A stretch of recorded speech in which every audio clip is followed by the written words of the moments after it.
रत्नागिरी जिल्ह्यातील चिपळूण तालुक्यातील आखले गावात वनविभागाच्या सीमांकनावरून शेतकरी आणि संबंधित कंपनीमध्ये वाद निर्माण झालाय। खासगी जागेत अतिक्रमण केल्याचा आरोप करत संतप्त शेतकऱ्यांनी खांब रोवण्याचं काम रोखलंय। तिवरे येथील घटनेनंतर आखले गावातील हा प्रकार समोर आल्यानं परिसरात खळबळ उडाली आहे।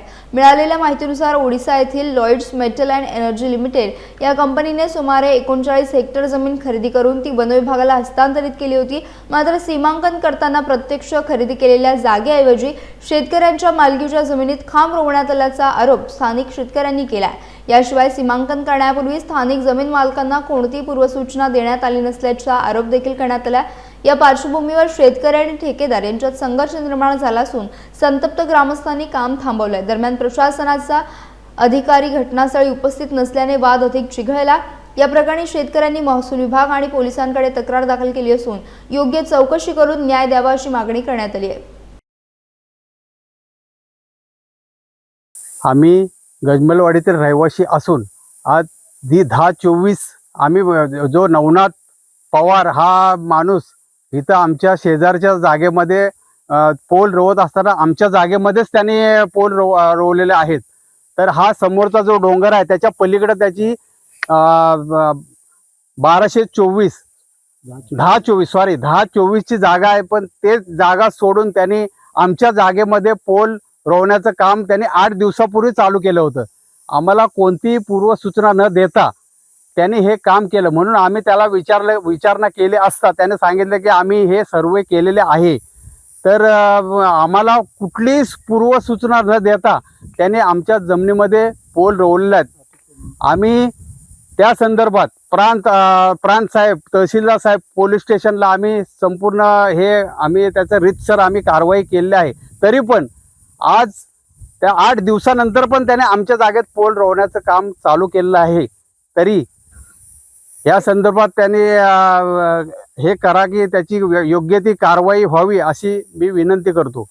आम्ही लॉयड्सला आम्ही जागा दिली आकल्यामध्ये 39.50 हेक्टर आणि आता तिचं ॲक्विजिशन आम्ही पूर्ण करून फॉरेस्टला ती ताब्यात दिलेली आहे। तर आता पोलचं इन्स्टॉलेशन चालू आहे। तुम्ही जे आता जागा खरेदी केलेल्या आहेत त्या संदर्भात नोटीस काय दिली होती का? नोटीस तेव्हा ज्यावेळेस मोजणी झाली त्यावेळेस सगळ्यांना गेल्या होत्या पोस्टाकडून। ग्रामस्थांचं असं म्हणणं आहे की आम्हाला कोणत्या प्रकारची मोजणी आलेली नाही, नोटीस आलेली नाही। त्याबद्दल जरा माहिती घ्यावी लागेल। का माहिती घ्यावं लागेल? तुमच्याकडे का माहिती नाही? याच्यावर तुम्ही थातुरमात उत्तर देताय? नाही, थातूर मातूर उत्तर देत नाही साहेब, आपण सगळं लिगल केलं महिना नोटीस का नाही आली सांगा मला? लिगल केलं महिना नोटीस का नाही आली? तुमच्या नोटीसची आहे का प्रत आहे का? ते आता बघावं लागतील ते काय का तुमच्याकडे नाही नोटीसची प्रत? तुम्ही त्यांच्या जागेमध्ये घुसखोरी करता हे तुम्हाला मान्य आहे? नाही, मान्य तर नाही। आम्हाला जे डिमार्केशन भेटलं त्यानुसार आम्ही ते पोल इन्स्टॉलेशन डिमार्केशन करताना ह्या लोकांनी विश्वासात घेतलीत का? हे ग्रामस्थांनी आता अडव केलेला आहे, त्या लोकांनी विश्वासात घेतलीत का? त्यांना सांगूनच आपण हे करतो। पुन्हा सांगितलं कुठल्याही ग्रामस्थ पुन्हा विश्वास घेतलेला नाही।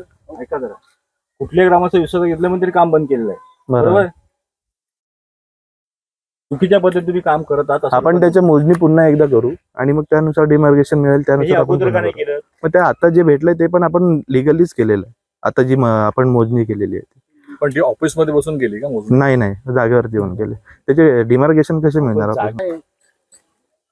मोजणी करताना आजूबाजूच्या लोकांना, तिथल्या शेतकऱ्यांना, जमीनदारांना बोलवलं होतं का? प्रत्येकाला नोटीस गेले होते सर। तुम्ही नोटीस पाहिले का? मोजणीच्या वेळेस आम्ही नव्हतो इथे, दुसरे लोक होते। म्हणजे मोजणी एकत्रित जागेवर बसून केलेली आहे। आता पुढे काय? जागेवर बसून पुढे काय सांगा? आता आपण घोळ झालेला निर्माण पुढे काय? आता ज्यांना म्हणजे काही हे असेल त्यांनी आम्हाला सांगावं, त्याच्यानुसार आपण मोजणी करून घेऊ परत आणि त्याचं डिमार्केशन करून घेऊ, त्यांच्या समोर करून। असाच प्रकार तिवरे